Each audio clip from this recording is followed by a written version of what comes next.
My name is Richard Keegan-Bull and I'm a research assistant at Kingston University. Hi, my name's Becky and I work with Richard at Kingston University. We're going to see how to use these planning ahead cards.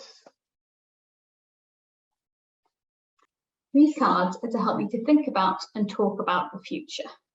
They might help you to talk about what's important to your loved one and what help they might need to be happy and safe now and in the future. There are 7 sets of cards. These are things I like to do, things I might need help with, home, what's important, people in my life, about me, mum and dad getting ill or dying, and information cards.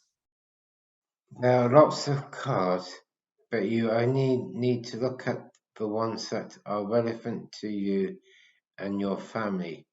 You might find that you come back to some of the other set of cards as your needs and circumstances change in the future. You can use the cards in whatever way you find most helpful, but we'll give you some ideas about how you might want to use them. You can use them in any situation that you prefer. Some people will find it helpful to put time aside and have a focused conversation without any distractions. Other people might want to do it in other situations where they're more comfortable, like at the dinner table or on the bus.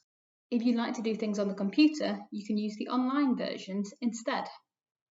Some parents have told us that the cards are useful to look at on their own or with another family member if their son or daughter cannot or doesn't want to use them. Others have said that using the cards with a social worker, support team, or other professionals would be helpful. There is an ideas and tips card in some of the topic sets to give you ideas about how to put plans into action. The information cards also give you some key facts and advice, as well as links to places with more detailed information. Picking a card to look at. There might be something specific you want to talk about with your family member. Otherwise, you could start by picking one of the sets of cards. You might pick by colour or what you want to talk about. Then pick a card. You could pick one at random and decide if it's something you want to talk about, or you could spread them all out and pick one you like the look of. You might choose by picture or by reading it out. You might want to pick a few you want to talk about or just look at one at a time. Talking about the card, you might want to start by looking at the picture on the front. You could talk about why you chose the card or about what's happening in the picture. You might have things you want to talk about, but there are also prompts on the back to give you ideas of things you might not have thought of. There are lots of questions on the back of the cards. These were designed for parents to look at to give ideas about things to think and talk about. If they're a bit too detailed, then there is a card for each topic set with simple questions to use for all of the cards in that set.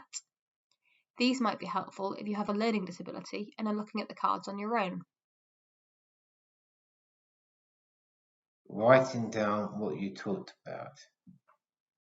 You might find it helpful to write down what you've talked about so you remember it and can feel prepared if you talk to someone like a social worker about making plans. You could do this as you use the cards, or you could wait until afterwards. We have given you a Me and My Plans booklet to do this, but if you prefer, you can use something else. There might be other planning guides you like, so you could use the cards with these. Or you could write it down on post-it notes or pieces of paper. You can stick these to the cards or in the booklet, or even put them in a jar. And if you think of stuff when you're not using the cards, you can do this too. You could write on the cards themselves. Do whatever you find most useful. And for what's in this film, we hope you find the cards useful and for in the future for making decisions. Bye.